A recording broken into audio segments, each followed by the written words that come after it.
avec des tutoriels piqués ici et là sur internet, on va commencer à faire vivre nos dessins.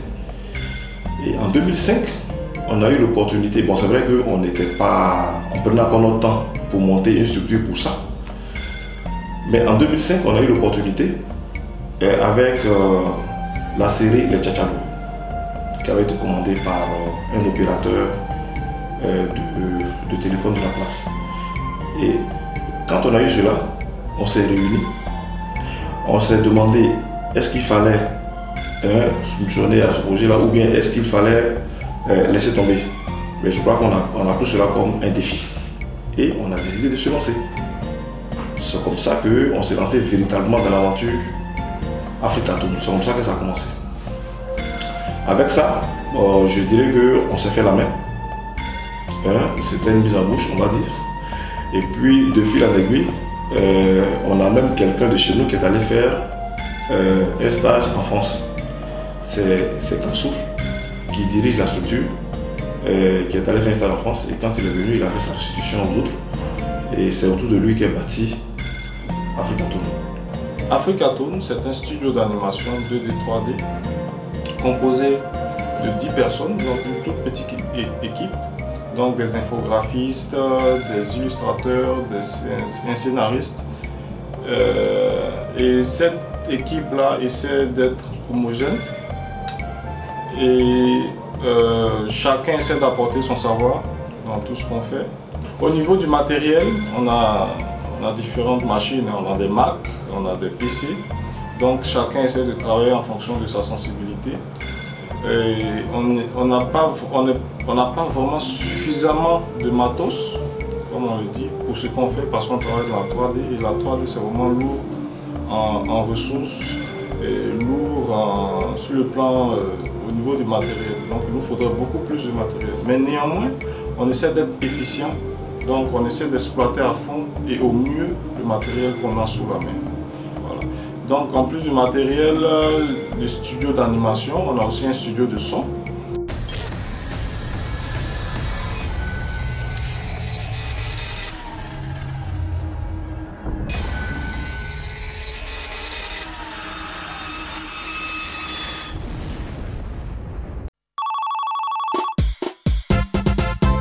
C'est les Tchatchalou, la famille Tchatchalou. Cool. Ils aiment téléphone là, ils aiment allô là. Allô, allô, voici les Tchatchalou, ils ont la tchatch. Les Tchatchalou, c'est une commande de 20 épisodes. Voilà, donc ça a été véritablement la première commande d'Africatoon. Attention, attention, ouvrez bien grand les yeux. Abracadabra. La répétition coûte 500 francs. No pitié in business. Super Toll. La caravane Orange arrive à Abidjan pour les fêtes de fin d'année. Profitez de son passage près de chez vous pour ouvrir votre compte. Ah, toi aussi tu affiches les prix. Tu as compris enfin. On va faire comment? Ce sont des tounes Alu Congo, Kolalu et Soutralga. Elles résistent à la chaleur, à la pluie et au temps. Africatoon travaille et pour la Côte d'Ivoire, différentes commandes en Côte d'Ivoire, dans la sous-région, dans l'Afrique de l'Ouest et même en Afrique centrale. Voilà. Il faut dire que les commandes à l'extérieur du pays sont beaucoup plus grandes qu'à l'intérieur. C'est quand même un paradoxe. Donc je pense que c'est important de souligner que la communication par le film d'animation, c'est un puissant vecteur de communication. Les clients exigeants, il y en a plusieurs, surtout en délai. Certains viennent et ils vous disent qu'ils veulent le travail pour aujourd'hui. On essaie de faire cela dans la mesure du possible. Nous avons eu plusieurs commandes qui nous ont fait veiller de suite. C'est-à-dire nous sommes restés plusieurs nuits au boulot afin de voir le sourire sur les lèvres du client. C'est à cela que nous sommes appelés et puis c'est aussi ça notre rêve.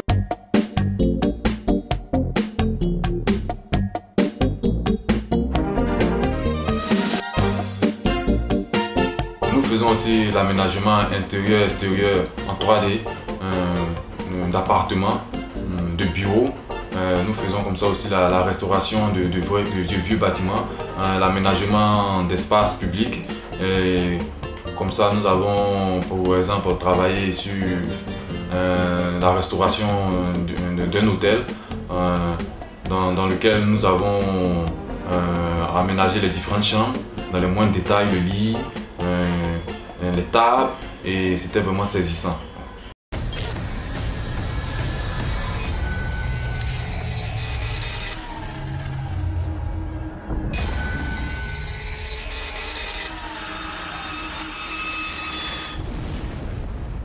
Africatoon ne reste pas à faire des pubs pour ses clients. Africatoon a des productions en interne. On a commencé par faire une série de blagues. Les blagues, en fait, ce sont des bandes dessinées que nous, à Africatoon, nous avons réadaptées en animation. Et ces animations-là doivent faire rire. Donc nous, à Africatoon, nous attelons avec les animations, avec les scénarios bien détaillés. On essaie avec ça d'apporter notre note d'humour à ces planches-là. Papa, est-ce que la Chine est loin de la Côte d'Ivoire? Ça doit pas être loin, mon petit. Parce que là où je bosse, il y a un Chinois qui vient toujours à pied. Regardez votre état. Savez-vous au moins qu'un Ivoirien sur 2 meurt d'accident de la route à cause de l'alcool? Je m'en fous. Je suis même pas un Ivoirien. Ça me concerne pas. Faut me laisser oublier. Pour un début, faut pas tout de suite se lancer dans quelque chose de lourd et autres, tout ça. Donc on a commencé par produire des blagues faites en 2D.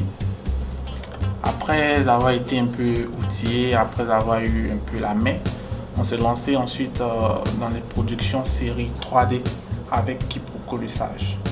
Quiproquo le Sage, c'est une série dans laquelle vous voyez un personnage, un vieil homme qui raconte des proverbes dont il ne comprend pas lui-même le sens. Mais bon, on s'arrange évidemment à ce qu'à la fin, le téléspectateur comprenne le sens véritable du problème et du proverbe.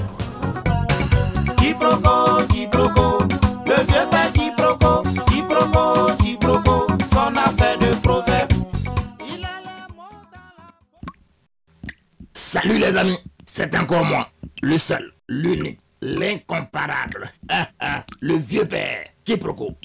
Le proverbe d'aujourd'hui dit: le morceau de bois aura beau durer dans l'eau, il ne deviendra jamais un caïman. Une fois qu'on a pu faire les premières séries comme ça, on s'est ensuite lancé dans les courts-métrages. Les courts-métrages qui sont Coco Nul et Journée paisible.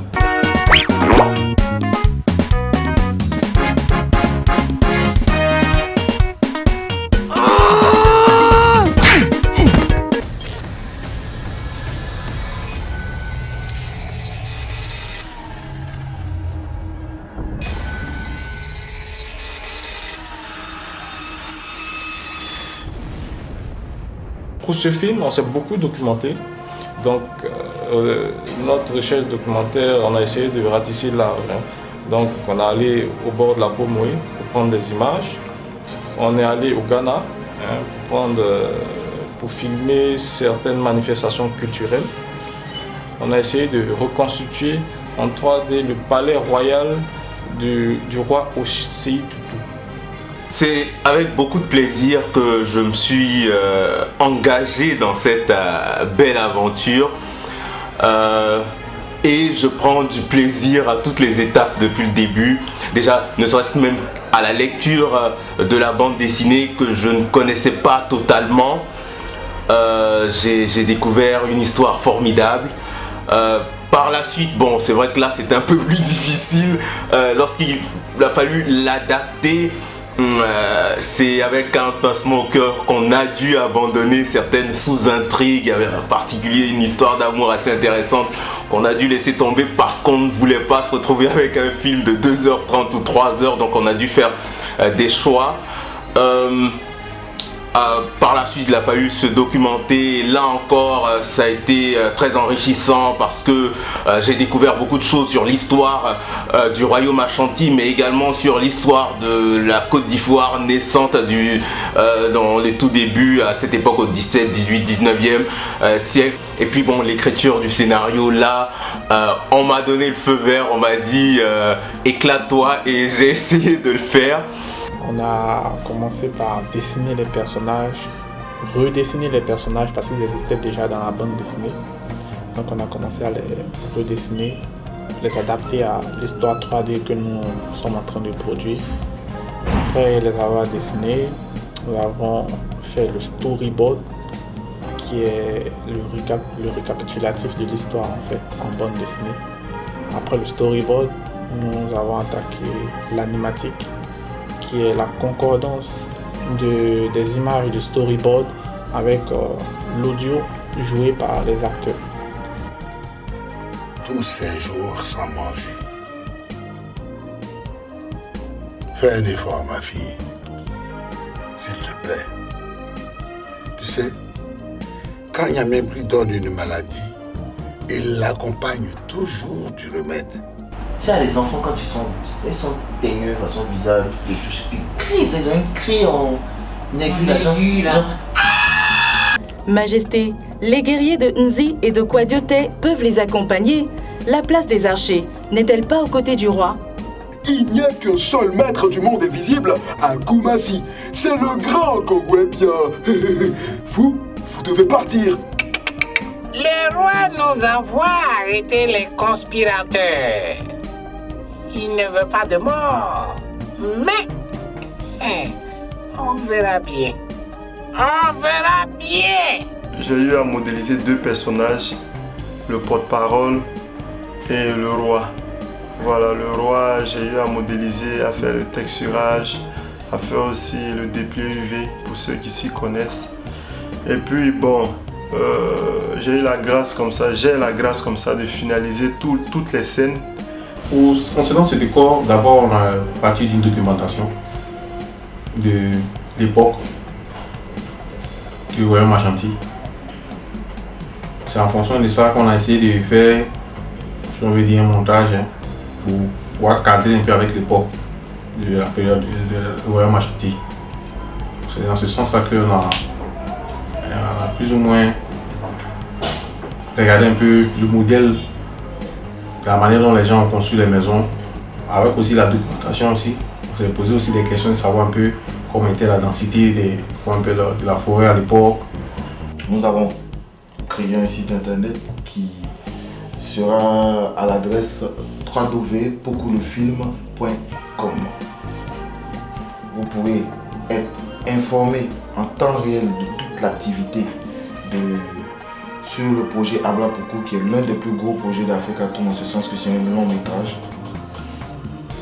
Donc vous pourrez avoir l'information en temps réel sur ce projet-là, savoir l'état d'avancement du projet Abla Poko, être informé de tout ce qui sera fait au niveau de ce projet-là, connaître déjà l'histoire de Poko-Princesse Ashanti avant même sa sortie, et avoir en exclusivité certains rushs ou certaines images de ce long métrage. On essaie un tant soit peu de mieux faire et de bien faire. Je pense que les gens vont aimer et nous ça nous plaît en même temps, ça nous plaît déjà.